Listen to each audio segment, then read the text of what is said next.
We provide you the platform to turn your dreams into reality. Give wings to your aspirations with KR Mangalam University. अब अगली जिस खबर पर अब हम बात करने वाले हैं उसमें ये दो किरदार, दो चेहरों को देख लीजिए। दरअसल मुंबई में चार्टर्ड अकाउंटेंट सीए राज मोरे, उनके सुसाइड केस में पुलिस ने सबा कुरैशी और राहुल परमानी, यही वो दो चेहरे, इन दोनों को गिरफ्तार किया है।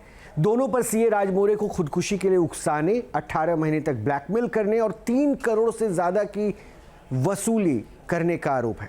बताया जा रहा है कि दोनों आरोपी एक प्राइवेट वीडियो के जरिए राज मोरे की जिंदगी तबाह कर रहे थे।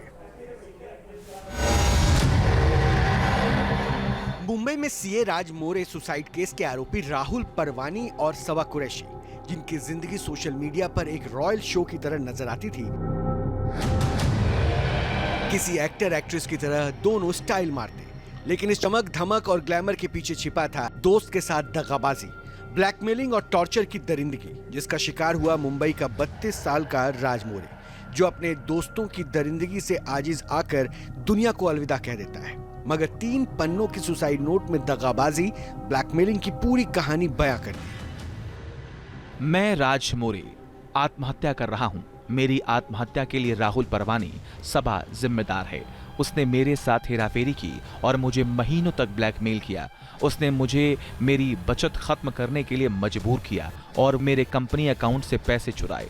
राहुल परवानी और सबा कुरैशी मेरी मौत के लिए जिम्मेदार हैं। माँ, मुझे माफ कर देना। ये सिर्फ एक सुसाइड नहीं, बल्कि एक सुनियोजित मानसिक हत्या थी, जिसकी जड़ें उसी रहन सहन में छुपी थी जो सोशल मीडिया पर ग्लैमर बनकर पेश की जा रही थी। पेशे से चार्टर्ड अकाउंटेंट राज मोरे ने बड़ी ही मेहनत से अपनी पढ़ाई पूरी की और फिर अपने दम पर उसने जीवन में एक अच्छा मुकाम हासिल किया था।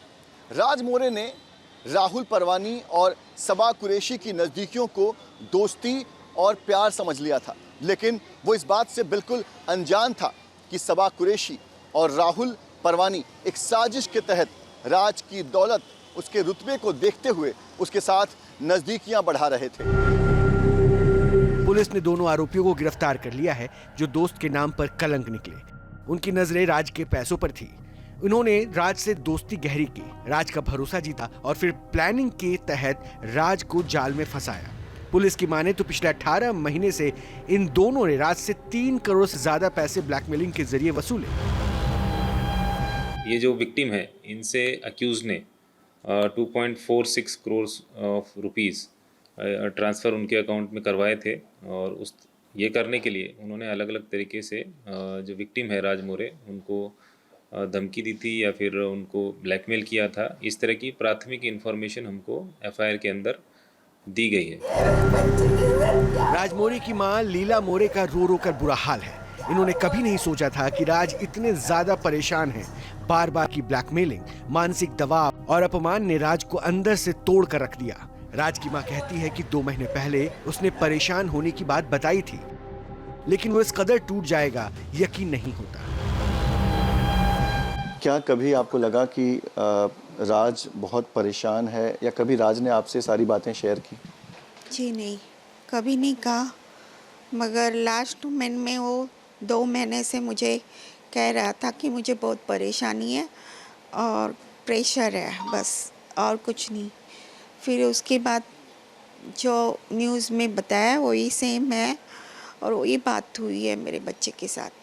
दोनों आरोपी राज को हर वक्त पैसों के लिए परेशान करते थे, घर पहुंचकर गाली गलौज करते, टॉर्चर करते। राज मोरे के दोस्त राजेश के साथ भी आरोपियों ने लड़ाई की थी। राज तो बहुत अच्छा लड़का था, एकदम सीधा साधा था, बेचारा पता नहीं कैसा फंस गया वहाँ पे। बहुत अच्छा लड़का था, मतलब यहाँ पे इस एरिया में इसका बहुत रिस्पेक्ट था उसका, और किसी को भी कोई हेल्प करने के लिए पीछे नहीं हटता था, सही बंदा था। पैसों की पहेलियों को सुलझाने वाला राज दोस्तों की ब्लैकमेलिंग का शिकार हो गया। काश कि वो ब्लैकमेलर की करतूतों के खिलाफ लड़ता तो शायद एक परिवार तबाह ना होता। मुंबई से पंकज मिश्रा के साथ टीवी न्यूज़ नेशन। जहां भक्ति है हर शब्द में, कथाओं में छुपे हैं दिव्य रहस्य और ज्योतिष देता है जीवन को दिशा। धर्म से जुड़ी हर बातों को जानने के लिए हमारे चैनल स्तुति को सब्सक्राइब करें। चैनल पर जाने के लिए इस लिंक पर क्लिक करें।